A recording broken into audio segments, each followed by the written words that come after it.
કે ભારતીય જનતા પાર્ટી ભલે દાવો કરતી હોય પરંતુ કહેવાય કે કોંગ્રેસ કરતા હવે અપક્ષ ભારે પડતા હોય તેવું દેખાઈ રહ્યું છે, કારણ કે આંતરિક વિખવાદ તો ત્યાં પણ જોવા મળી રહ્યું છે। ભાજપ કોંગ્રેસના નેતા અમારી સાથે ઉપસ્થિત છે, જાણીએ એમનો શું મત છે। ચિમનભાઈ, જો જોવા જઈએ તો હવે કોંગ્રેસ જે છે વિધાનસભા, લોકસભા અને હવે જે નગરપાલિકાઓમાં દેખાઈ રહ્યું છે, તાલુકા પંચાયતમાં દેખાઈ રહ્યું છે, કોંગ્રેસ માટે હવે આત્મમંથન કરવાની જરૂર છે ને એક કહેવાય ને કે એક શૂન્યથી શરૂઆત કરવાની જરૂર છે એવું ચિત્ર અત્યારે દેખાઈ રહ્યું છે। આપનું શું મત છે? જો અમે અમારી જે પ્રયત્નો કરવાના હતા એમાં ક્યાંય કચાશ નથી રાખી। અમે જ્યાં પણ પ્રચાર કરવાનો છે, જ્યાં રાજ્ય સરકાર કે અથવા લોકલ જે બોડી છે એની ખામીઓ છે એ અને લોકોને જે સુવિધા નથી મળી એ અને અમે કઈ સુવિધાઓ આપવાના છે એનો પ્રચાર અમે ભરપૂર કર્યો છે। પણ ક્યાંક કદાચ પ્રજામાનસમાં એવું હોય અથવા તો ભારતીય જનતા પાર્ટી જે હથકંડા અપનાવે છે એના કારણે પણ હોઈ શકે। એટલે આ બધી બાબતોને જોતા હવે ધીરે ધીરે તમે જુઓ કે એમનામાંથી પણ આ અપક્ષો જે બધા જીત્યા છે મોટાભાગના ભારતીય જનતા પાર્ટીમાંથી અપક્ષ તરીકે ઉભા રહ્યાની વાત છે। હું માણસા નગરપાલિકામાં ઇન્ચાર્જ હતો તો ભારતીય જનતા પાર્ટીના 4 લોકો અમારી પાસે આવ્યા અને અમને એમને ટિકિટ પણ આપી હતી। કહેવાનો મતલબ કે ભારતીય જનતા પાર્ટીમાં જે જરૂર છે લોકોના રોષનો એ ધીરે ધીરે ઉકળતો જાય છે અને એનું આ પરિણામ અપક્ષનું પણ છે એમ માનીએ તો એમાં કંઈ ખોટું નથી। પરંતુ જો અપક્ષને ચૂંટવાના બદલે કોંગ્રેસને કેમ ના ચૂંટ્યા, એનો શું ટૂંકો જવાબ આપશો આપ?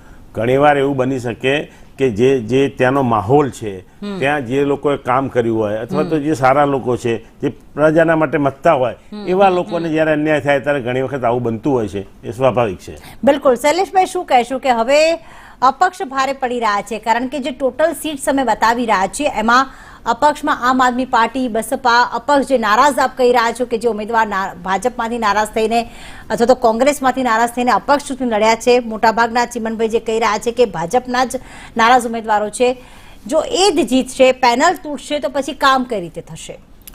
જો અપક્ષ જીતે કે કોંગ્રેસ જીતે, પરંતુ ભારતીય જનતા પાર્ટીના જે લોકો પહેલેથી જ બિનહરીફ પણ થયા છે અને અત્યારે પણ અમરેલી હોય, ચલાલા હોય, જસદણ હોય, તમામ જગ્યાએથી જે સમાચારો આવી રહ્યા છે એ ભારતીય જનતા પાર્ટીની જીતના સમાચાર આવી રહ્યા છે।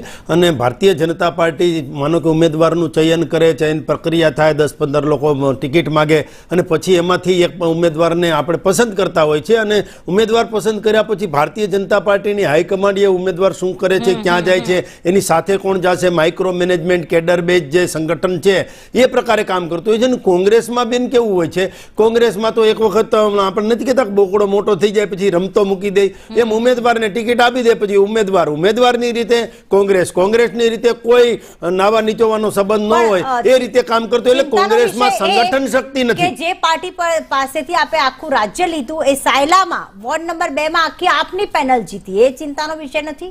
જો એ સંશોધનનો વિષય છે। આમ માનો કે સાયલામાં આપની પેનલ જ્યાં જીતી છે એ સંશોધનનો વિષય છે કે એ કયા કારણોસર અમારી ક્યાંય ગફલત રહી ગઈ અથવા તો ક્યાંય તકલીફ થઈ, પણ સાયલા હોય કે જાફરાબાદ હોય કે રાજુલા હોય કે અહીંયા માણસા નગરપાલિકા હોય, તમામ જગ્યાએ અત્યારે એવું દેખાઈ રહ્યું છે કે ભારતીય જનતા પાર્ટીની નગરપાલિકા બનવાની છે।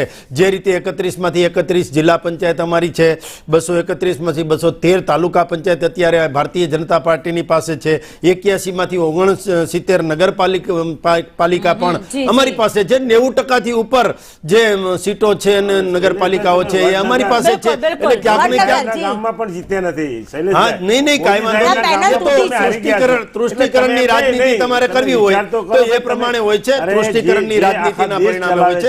હું આપની વચ્ચે બોલવાનો ચર્ચાને યથાવત રાખીશું, આપણે ચર્ચાને યથાવત રાખીશું, આપની સાથે ચર્ચા પણ કરીશું।